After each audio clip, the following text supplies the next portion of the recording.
आप सबको मेंटस क्लास 1.0 में स्वागत है। आप लोग हमारे चैनल को लाइक, सब्सक्राइब और अपने दोस्तों में शेयर जरूर करें। आज हम क्लास 6 का चैप्टर 2 हिंदी बुक शुरू करने वाले हैं, जिसका नाम है असली चित्र। इस कहानी में राजा कृष्णदेव राय के राज्य में एक महाकंजूस सेठ रहता था। उसके पास अपार धन था, लेकिन एक कौड़ी खर्च करने में उसकी जान निकलती थी। एक बार उसके मित्रों ने उसे एक कलाकार से अपना चित्र बनवाने को राजी कर लिया। मानने को वो मान तो गया, पर चित्रकार चित्र बनाकर जब उसके पास ले आया, तब उसका मूल्य 100 स्वर्ण मुद्राएं देने की उसकी हिम्मत ही नहीं हो रही थी। वो कंजूस सेठ भी एक तरह का कलाकार ही था। वो अपने चेहरे की आकृति बदलने में माहिर था। वो चित्रकार को आया देख तुरंत कमरे में गया और कुछ ही देर में अपना चेहरा बदलकर वहां आ गया। चित्रकार के सामने आकर सेठ ने कहा, तुम्हारा चित्र तो मेरे चेहरे से मिलता ही नहीं, फिर यह मेरे किस काम का? तुम ही मिलाकर देख लो। चित्रकार, मेरे चेहरे को ठीक से देख लो। अब जब ठीक मेरे चेहरे से मिलता हुआ चित्र बनाकर लाओगे, तभी उसकी कीमत अदा करूंगा। चित्रकार निराश हो चला गया। दूसरे दिन चित्रकार एक नया चित्र बनाकर लाया, जो उसके पिछले दिन के चेहरे से एकदम मिलता था, लेकिन कमाल, सेठ ने इस बार भी अपना चेहरा बदल लिया। चित्रकार ने चित्र मिलाकर देखा तो और भी भौचक रह गया। चेहरा चित्र से न मिलता था सो न मिला।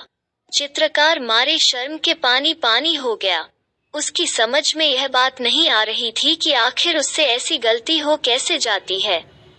उसने फिर से चित्र बनाने का फैसला किया। अगले दिन वो फिर एक नया चित्र बनाकर ले आया, लेकिन सेठ से उस चित्र के साथ पूर्व के दिनों के जैसा ही हुआ। इसके बाद भी तक नए नए चित्र बनाता रहा और हर बार उसे निराशा हाथ लगती रही। लेकिन कई दिनों के अनुभव से वो सेठ को चाल समझ चुका था।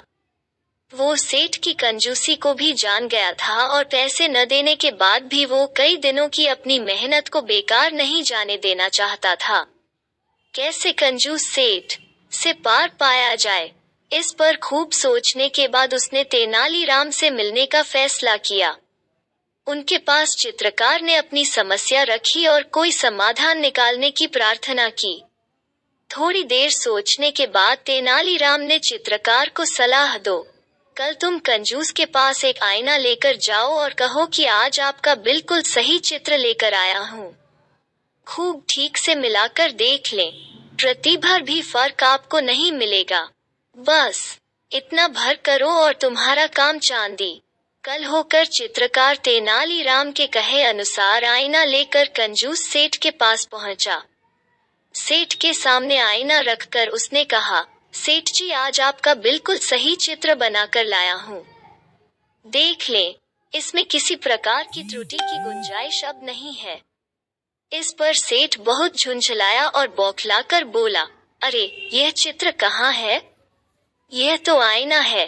चित्रकार ने तब सेठ को जवाब दिया, सेठ जी महाराज, आईना के सिवा आपकी असली सूरत और कौन बना सकता है? बस जल्दी से मेरे चित्रों की कीमत 1000 स्वर्ण मुद्राएं निकालें। अब सेठ समझ गया था कि यह बुद्धि और सूझबूझ तेनालीराम को ही हो सकती है। उसने बिना देर किए 1000 स्वर्ण मुद्राएं निकालकर चित्रकार के हवाले कर दी। अगले दिन तेनालीराम ने इसकी खबर राजा कृष्णदेव राय को दी तो वह हंसते हंसते लोटपोट हो गए।